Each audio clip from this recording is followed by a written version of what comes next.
for more Southeast ministerial slots. Naira slumps, fuel price may go up, says marketers. Still coming from the Punch page of the Punch newspaper, Shaibu faults a defection claim, court holds removal. Also from the Punch newspaper this morning, flood hits Edo, Adamawa, Ekiti, 17 others. Elevator crash, more dust after Lagos female doctor's tragic death. These are some of the stories on the front page of the Punch newspaper this morning. All right, over now to the Vanguard newspaper. We have quite a number of other top stories here. And it says Niger ECOWAS deploys standby force. Junta once they did kill the post-president. All right, more stories says Southeast governors, reps, army move against insecurity. 5 reasons Naira is depreciating. And more latest news on the Vanguard front page this morning. This is talking about Nigeria's oil production declines 13.6% to 101.08 per barrel a day. And we also have this NURTW VP accuses union president of raising false alarm. And Southeast governors, reps, army move against insecurity. Emefiele versus federal government, court adjourned till October 15. Job racketeering. Reps panel orders arrest of ex-FCC staff. Use money saved from subsidy removal to fund education. UK government tells Tinubu. Yemi Son tax HMOs on quality healthcare services to civil servants. And of course, let's see if we could take 2 more before going to another paper. And this is talking about Jagun, reminiscent of Aki's Hector in Omar's Elad. And of course, this is some of the stories making the headline on the Vanguard this morning. All right, we'll move over to another paper. From the Guardian on my end this morning, INEC moves to fortify results management system, receives tech tools. We have Nigerian artists raised 11 billion naira revenue from Spotify in 2022. Also from the Guardian newspaper, Otedola makes fresh move, raises stake in FBNH with 0.3% worth 2 billion naira. Despite Lagos governor's plea, compliance with transport fare reduction low. Still coming from the Guardian newspaper, Shaibu may join APC next week to be received by parties NWC. Imo monarchs decry worsening insecurity in the southeast. From the Guardian, still southeast communities not cooperating with security agencies, NSCDC boss laments. Also, court adjourns hearing in Emefiele's FG applications to August 15th. And finally, from the Guardian newspaper, Nigerians to pay 107,500 for IELTS as British councils hikes fees. Okay, to the Daily Trust newspaper this morning, we have some of other top stories here on the Daily Trust making the headlines. Nigerians kick as ECOWAS orders deployment of troops. And the story says a group, they concerned citizens and some notable organizations yesterday kicked against the planned deployment of troops to restore peace in the Niger Republic. All right, more stories here. In case you're just joining us, there's still the papers review here on 32 FM 94.9, and we'll take more headlines here on the Daily Trust. How Niger is affecting businesses and border communities. We also have this kind of woman sues boyfriend for dumping her after spending 9 million naira on him. And we have Ekiti suspends traditional chief for insubordination. Parents denying kids with special needs access to education. 21 killed as gunmen attack Lichi community. Kefas approves free medical care for Taraba monarchs. We have this Niger, US, UN worried over deposed president's health. And let's look at more headlines here, still on the front page of the Daily Trust newspaper this morning. All right, this is actually dragging. Okay, we have this one, and this says, Khan denounces military intervention in Niger, lauds Tinubu ECOWAS diplomacy. Federal government to adopt more measures against banditry. That's according to Shetima. A Nigerian kick as ECOWAS orders deployment of troops. And we'll take 2 more before going into another paper. And this says how Niger coup is affecting Businesses in border communities, Bauchi communities worried over resurgence of banditry. From the Daily Post this morning, a couple of stories here. Niger, if we don't do it, no one will. Tinubu declares as ECOWAS orders standby force. Also in a couple of dailies this morning, ECOWAS orders standby force against Niger junta. Also still coming from the Daily Post, court sacks Kano NNPP rep Yerima. Niger coup, Tinubu breaks extraordinary summit of ECOWAS into closed door sessions. These are some of the stories on the front page of the Daily Post this morning. All right, we also look at other top stories here on the Nation newspaper this morning. This has featured General Aguai, Jega Uwais, Bugaje, 8 orders don't use force on Cupist, and that's an advice coming from them. And it says, let government balance ECOWAS interest with national interest. Some eminent Nigerians have urged President Bola Ahmed Tinubu to consider national interest above regional interest in Niger Republic. And UTM's best candidate makes 8A1 in WAEC. Nigerian lawyer wins $75,000 while says Global Citizens Choice Award. Court to hear federal government Emefiele's motions. ECOWAS puts troops on standby for Niger rep junta. And just in here, still on the front page of the Nation newspaper, why 25 soldiers resigned by army. And let's look at more stories. Guterres worries about Bozom's condition. NDS report agri sector lost 577 billion naira to flooding in 2022. We also have this one. Youth seek action over abandoned health center projects. Carbide wrapping food endanger health, says NAFDAC. All right, to take some couple more. NLC faults non-remittance of pilots, engineers, pension deductions by airlines. UTM's best candidate makes 8A1 in WAEC. I think we've taken that already. We'll take 2 more. Tinubu extols Sheikh Abar's virtues at 101.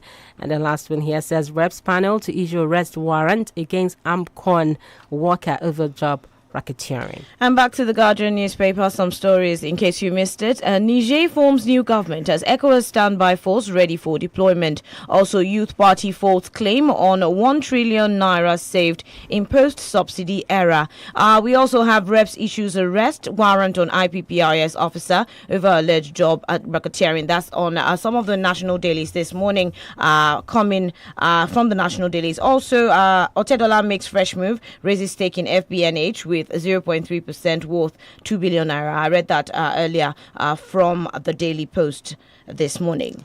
All right, let's look at this day newspaper front page. Also, screaming headlines. We have this one. Diplomacy back on table as Sanusi meets Niger coup leader Tichani Chinombo. WHO declares new COVID-19 strain variant of interest. We have this. Dangote hails Tinombo's quest to ramp up tax collection, block revenue leakages.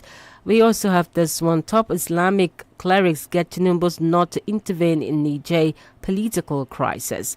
All right, Dino Melaye, why PDP will win Kogi Guba election.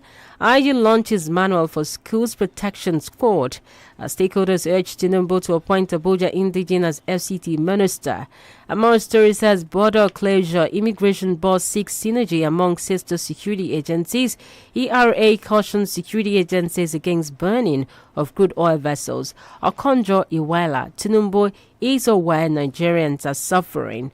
All right, still on the front page of the Disney newspaper, let's take some couple more. All right, Tinubu orders CBN to impose financial sanctions on individual entities linked to Nigerian coupists. Okay, and from the sport arena, First Lady hosts the Tigress. And of course, we'll take this as the last one here coming from the Disney newspaper. NAFDAC urges Nigerians to shun fruits ripened with calcium carbide. From the business angle from the Nigerian Tribune this morning, why price of cooking gas may surge. Also, we have petrol pump price may jump to 750 naira per litre. This is coming from Ipman. Also, we have from the Nigerian Tribune, Tinubu hails Sheikh Afiz Abo at 101. NAFDAC's new regulation for Nigerians to live longer. Insecurity, Navy to establish operational base in Enugu. Still coming from the Nigerian Tribune, FGUN launched Resource Center to promote women's political engagement in Borno. These are some of the top stories from the Nigerian Tribune this morning. All right, let's get back to your state here. And of course, we're taking this from Oyo Insight. And this story is saying why Tinubu should consider a fees are due for appointment. That's according to a group here. And Justin Ekewugba Gold gets Makinde's appointment as Atere replaces Malik as Hajj Commission. Tertiary institutions are prepared to let consultants go. That's according to Makinde. Makinde appoints Erua Man as Oyo Education Varsity Pioneer VC. To clear this mess is a tax for all well-meaning Ibadan patriots. All right, that's some of the stories making the headlines here right on Oyo Insight. And this says Oyo State Health Sector paralyzed, doctor strike persists. And this says Justin Oyo appoints new leaders for PMS. Okay, let's take some couple more. This says why Tinubu should consider. All right, we've taken out earlier. And Akewugba Gold, that's already taken too. Okay, still on the front page of the Oyo Insight this morning. Let's also look at all the headlines. Save our souls, Oyo Township roads are killing us. Said Shinyobola Omo Iyakumi, I think, is actually coming up with that. And the last one here says Senate Committee Buhari chairs aviation akin to the environment Alinek. And I think those are already even taken by event. From the Sun newspaper, Southeast governors hail security agencies over improved security in the region. On the front page of the Sun, we also have Tribunal nullifies election of Kano House Representatives member. Mba swears in 20 commissioners, charges them with service delivery. This is on a couple of dailies this morning. Job racketeering, reps to issue arrest warrant against AMCON staff. Also from the Sun newspaper, tackle insecurity, revive dead industries. CSO tells Tinubu. We also have ministerial screening. Tinubu shunned red flags. Senator Imeswin. Still from the Sun newspaper, rep small amendment to Students' Loan Act. Tinubu talks ECOWAS leaders on diplomatic options. Can discourages military intervention. ECOWAS orders defense chief to activate standby force against Niger junta. These are some of the stories making rounds from the Sun newspaper this morning. All right, before we take that breather, we'll actually take this from the Nigerian Tribune newspaper front page. While price of cooking gas may surge. And of course, that appears to be the big story in Nigerian Tribune newspaper. Niger ECOWAS directs immediate deployment of standby force. Petrol pump price may jump to 750 naira per litre, as according to Ipman. We will push out Niger purchased if Bozum not reinstated. That's according to ECOWAS. Climate change, we are prioritizing interventions to address environmental degradation, and that's according to the Vice President Shatima. Castina, we have no peace accord with bandits, Governor Rada, is saying that police rescued 9 underage boys during court initiation in Lagos. How Niger Q has halted businesses at border towns. Why price of kicking gas, a right that's already taken. Tinubu hails Sheikh Hafiz Abor at 101. NAFDAC's new regulation for Nigerians to live longer. Insecurity Navy to establish operational base in Enugu. Gunmen killed 20 persons in Plateau. That's according to police. And this one says Plateau, home of peace and tourism, where famine looms. Governor Mba swears in 20 commissioners. And of course, we take this as the last one. Federal government, UN launch resource center to permit women's political engagement in Borno. All right, we take a breather now. We'll be back shortly.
right, you're welcome back in. Of course, you're still on to break it down papers review here on 32 FM 94.9. My name is Bolabo Famous School. And I am Olasumbo Yusuf. Good morning. All right, we have Professor Lord Jedukun joining us virtually this morning to look at what has been making the headlines in the polity itself. All right, Zumbo. Good morning, Prof. It's good to have you this morning. Top of the day to you.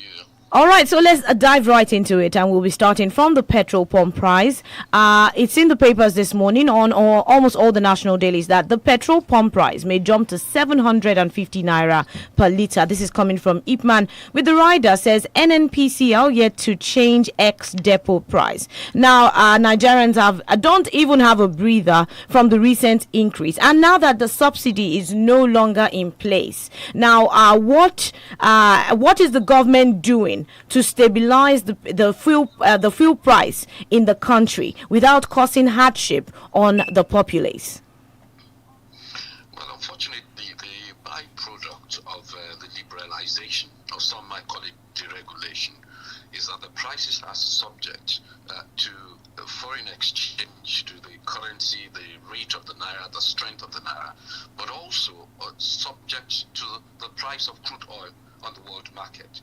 And so we have two whammies here, double whammy. We have the price of crude oil per barrel going up, and we also have the naira being weakened progressively. And so those two combined, obviously, would cause the price of petrol to go up. What's the government doing? What can the government do other than revert back to restore subsidy or produce palliatives, you understand, which mitigates it? There's very little really that the government can do. I think this was always known to be the byproduct, as I've said earlier, from that point of view. So I think the government really is incapacitated in terms of the price, but what they can certainly do, all right, that is mitigated by increasing remuneration and other things like the palliatives we mentioned. All right, Prof. There's a lot happening in Niger presently, and of course, it appears that the tempo is really very high in Niger. Now, let's look at the occupation of Nigeria as a country, and of course, being part of ECOWAS in the Niger crisis itself. What do we make out of this? Yes, first and foremost, let's be very clear that the Niger crisis, the ECOWAS intervention, it's clear that they've not taken anything off the table. They've said, you understand, that they will activate their defense force, as it's called.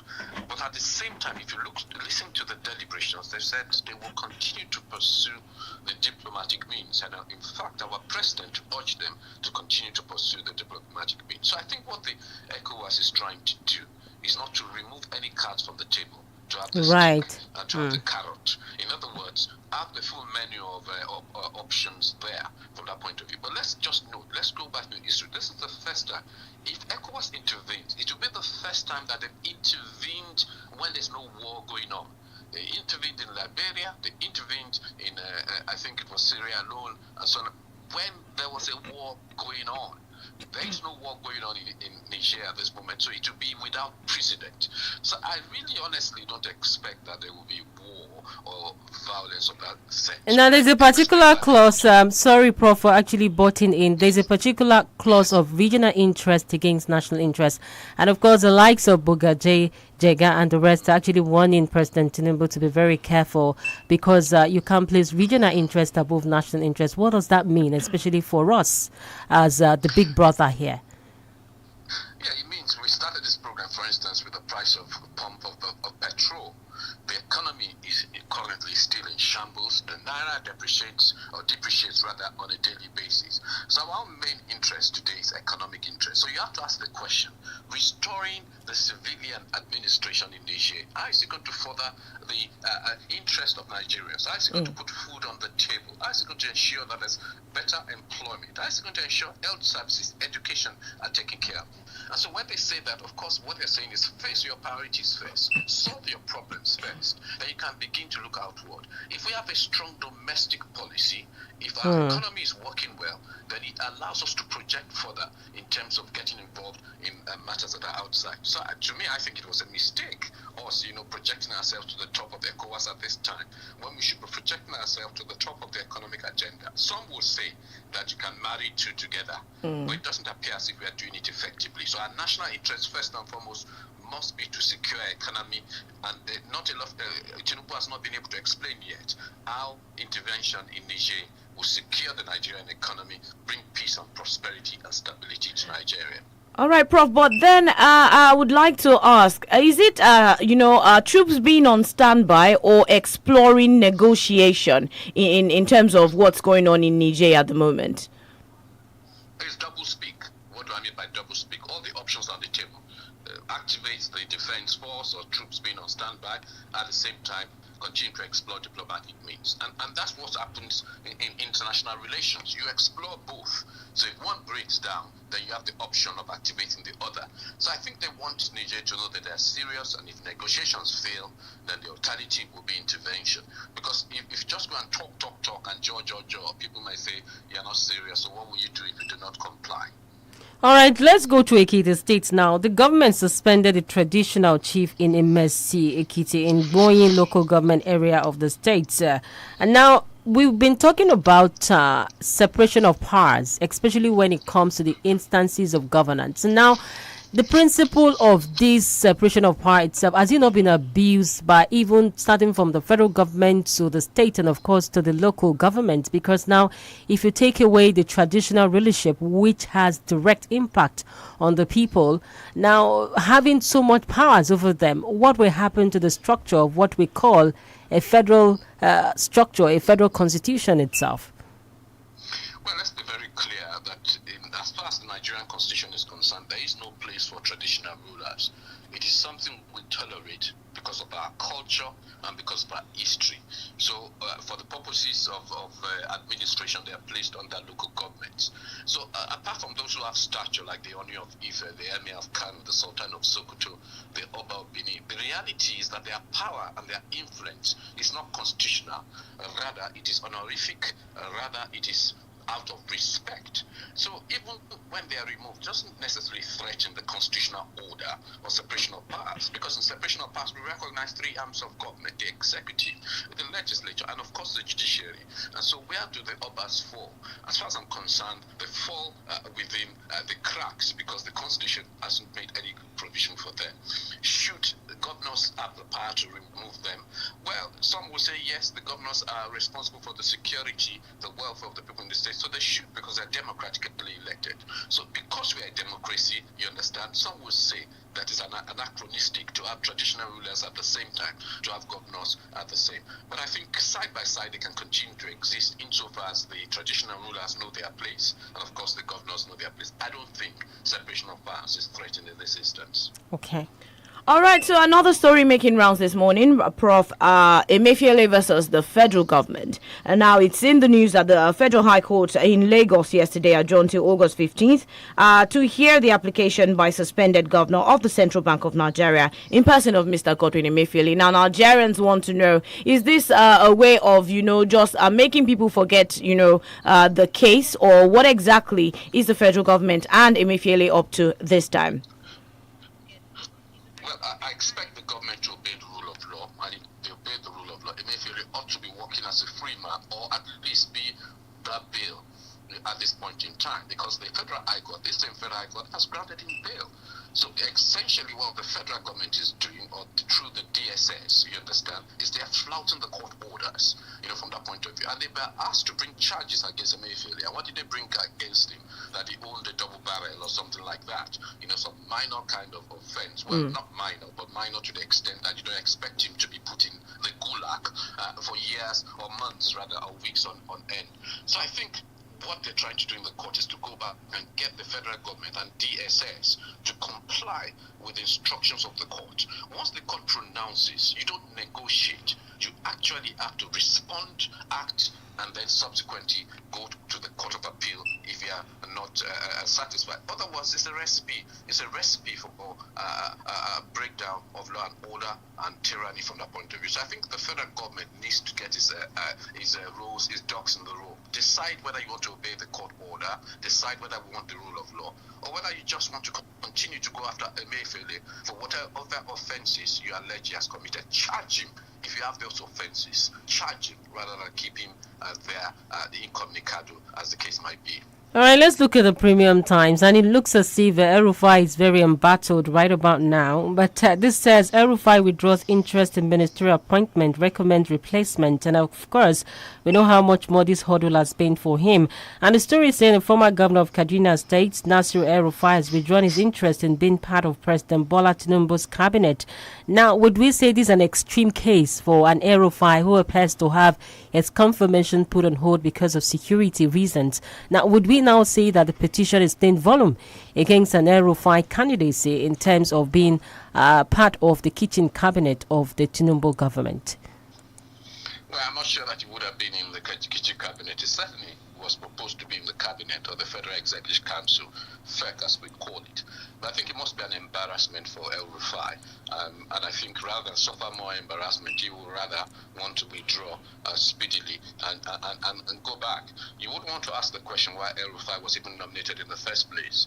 He's been a minister in the past. He's done 8 years as governor. And you ask the question, is it that there are only particular people in this country that can serve? Don't we have fresh blood? I use that expression advisedly. Don't we have the new breed? We used to use new breed. We've used that for almost 30 years. Why is it the recycling of the old? So I think politically, El-Rufai is important to this government. But there are ways that you can secure his political support without necessarily bringing him into the cabinet. Having said that, having gone through this process that has embarrassed him, his loyalty, of course, will be tested. So I think it is likely that El-Rufai will not serve.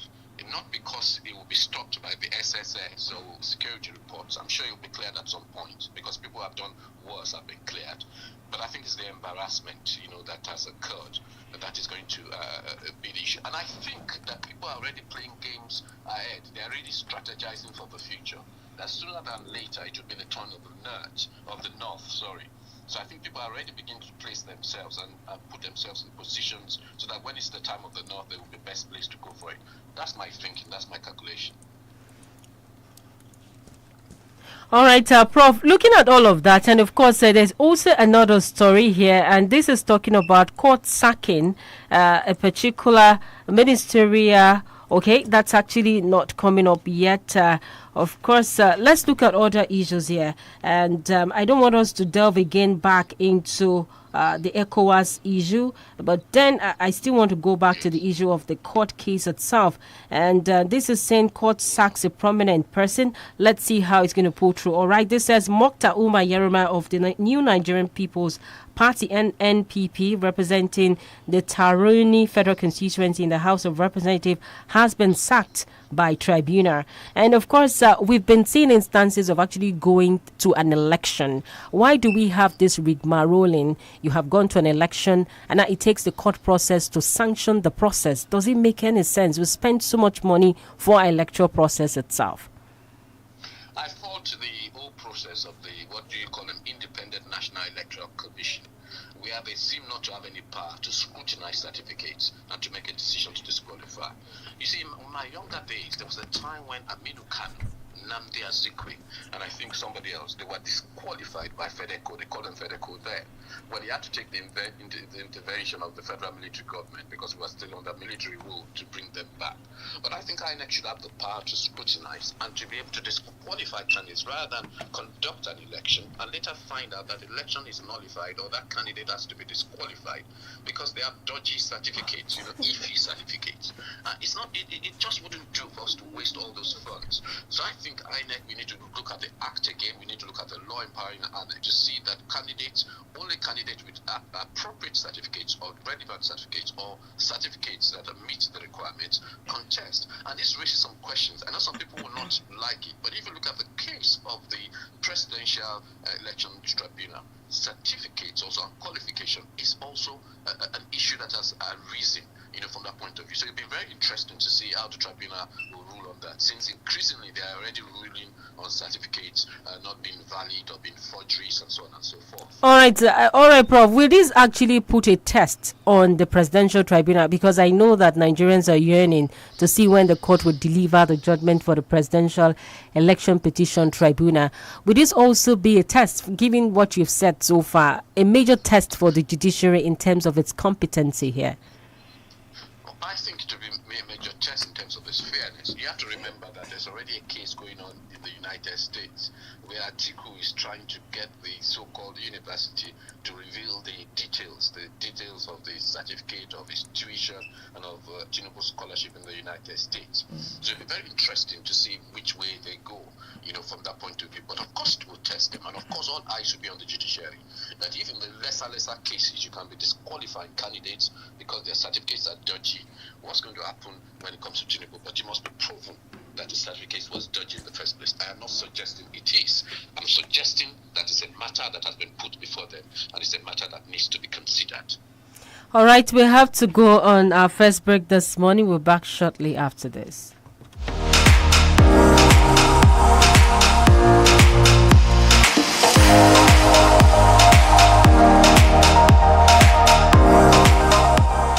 You're listening to 32 FM 94.9.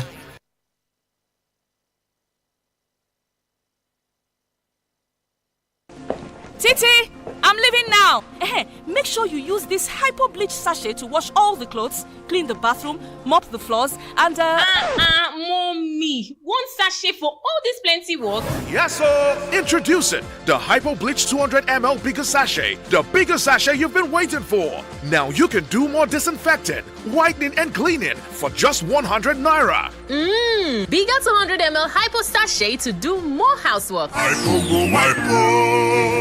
Ìkànsíra ẹni ṣe pàtàkì púpọ̀. Tẹ́ra mọ́ dáradára nílé tàbí lọ́nà pẹ̀lú ohun èlò alátagbà lórí ayélujára ti INT'L. Router tó délé dóko. Ra router ẹlẹ́gbẹ̀rún 10 àti 20,000 náírà tí yóò fún ọ ní 30 gigabyte àti 100 gigabyte data lẹ́sẹ̀kẹsẹ̀. Tàbí MiFi ẹlẹ́gbẹ̀rún 5 àti MiFi ẹlẹ́gbẹ̀rún 7.5 tí yóò fún ọ ní gigabyte 5 àti 30 gigabyte lẹ́sẹ̀kẹsẹ̀. Yára lọ sílé ìtajà INT'L tó bá súnmọ́ jùlọ tàbí kó kàn sí www.com.ng/HBB láti bẹ̀rẹ̀. INT'L. A reason to imagine. Cowbellpedia is back with more subjects and more entertainment, and up to 100 million naira worth of prizes, scholarships, and cowbell products. Introducing the new quiz master, Ebuka Obi Uchendu, and your host, the stunning Linda Ejiofor. Watch 14 weeks of pure genius on Africa Magic, NTA, and TBC. Cowbellpedia. So good, so smart. Hello? Can anyone hear me? I'm in Biggie's world, where it seems like multiple stars are aligned for the ultimate showdown. I have to go. I have to go. Biggie's calling. It's the return of your faves in the first ever Big Brother Ninja All-Stars. Get ready for edge of your seat drama, showing 24/7 on DSTV channel 198 and GoTV channel 49. Get and stay connected. Big Brother Ninja All-Stars is proudly sponsored by MoneyPoint, powering dreams in association with HFM, online trading at its finest. There you are, riding in silence, both deep in thought. I bet you the driver think this ride shouldn't cost more, and you the passenger are sure you're overpaying. Never mind, let's just stay quiet. Or you can both download InDrive and agree on a fair price beforehand. InDrive, people driven. The InDrive online passenger transportation aggregator is not a taxi service. For more information, visit indrive.com.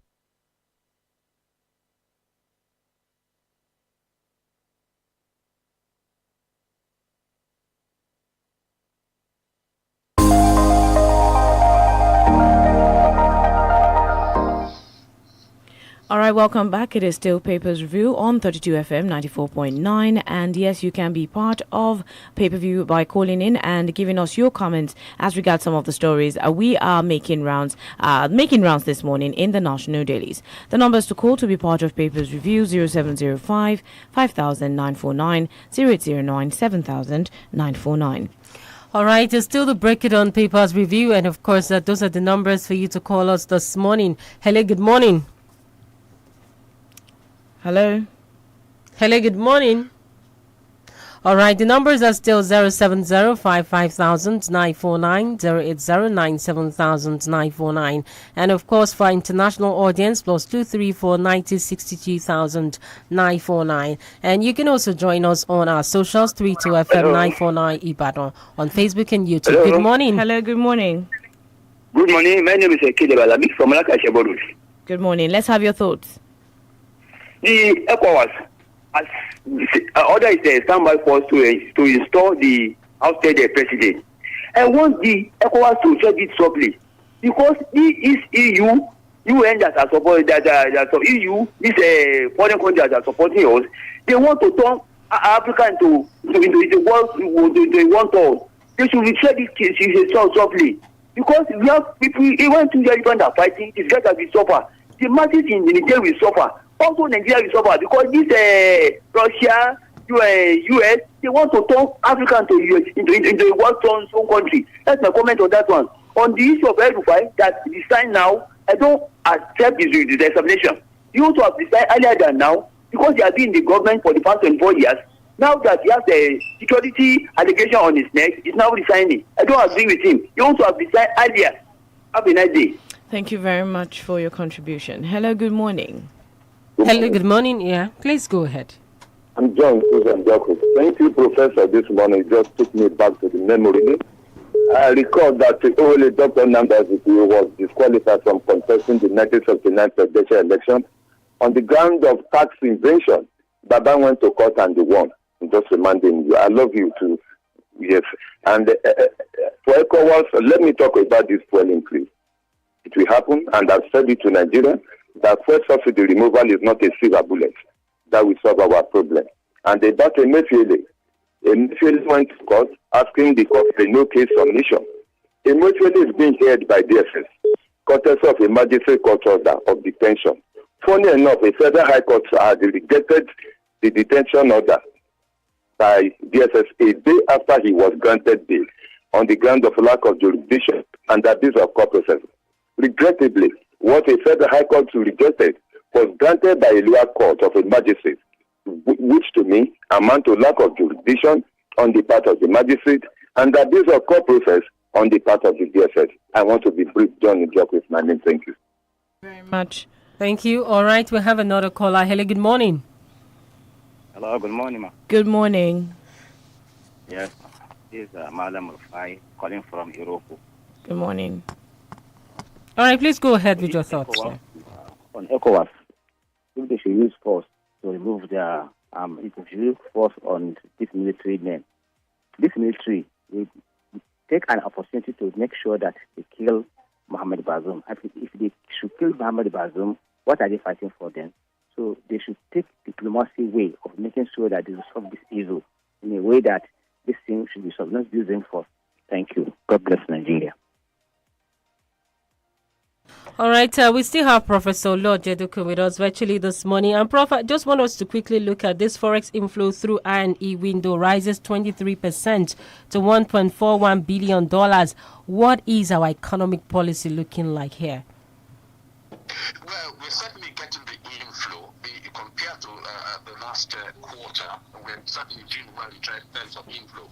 More investment means more jobs. It eventually should mean more prosperity. But there's a conundrum. We also have the constant depreciation of the naira. And the reason for that is that because the demand for the dollars continues to outstrip, you understand, the abilities of the bank to supply. Because the banks cannot supply enough dollars, what's happening? People are now flowing back to the so-called black market, which was supposed to be extinct. Therefore, increasing the gap between the official and the black market, which have gone extinct. So yes, we are getting the inflows, but you and I, we are not seeing the benefits yet. All right, Prof. Hello, good morning.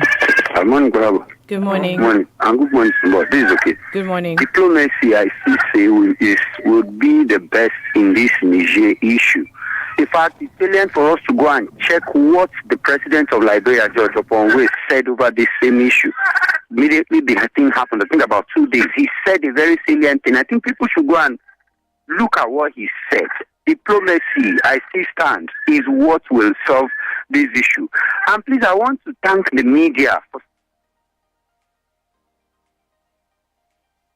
We'll have some comment on Facebook. All right, so from Okediron Babatunde says, ECOWAS is the one speaking while African Union is keeping mute. Are there no ECOWAS members under the leadership of military apart from Niger Republic? Military are coming back to governance when democracy is failing because majority are not enjoying dividends of democracy and not allowing the will of the people to prevail during election. That is from Okedinro Babatunde. Also, Sulaiman Sherif says, good morning, 32 FM crew. I would implore the ECOWAS and federal government to path the thread of dialogue with Niger military junta to defend democracy, because peace cannot be kept by force. It can only be achieved by understanding. All right, our time is actually fast spent. We'll take this from Balkis Onodiran says, I'm troubled by the fact that our country is currently facing economic, judicial and security crisis, while the Senate, all right, has actually slept off. And let's see if we could get back to read here, and that is Balkis Onodiran. Quickly wrapping this up, she says, allocating funds, talking about the Senate has chosen to go on a break. The fact that they're allocating funds and taking time or raising doubt about their accomplishment. And I'm afraid that's the much we can actually take on the Break It Down Papers review this morning. Any last word from you, Professor Oluwajedoko? Well, I think we should give diplomacy a chance. We should allow peace to reign. And of course, we should at the same time encourage constitutional order in the neighbors and those around us. All right, you must say a big thank you for doing this with us this morning, Professor Oluwajedoko, and of course to all our callers and all our listeners and those who joined us on our socials. We say a big thank you. My name is Bolabo, famous call. And I am Olasumbo Yusuf. Good morning.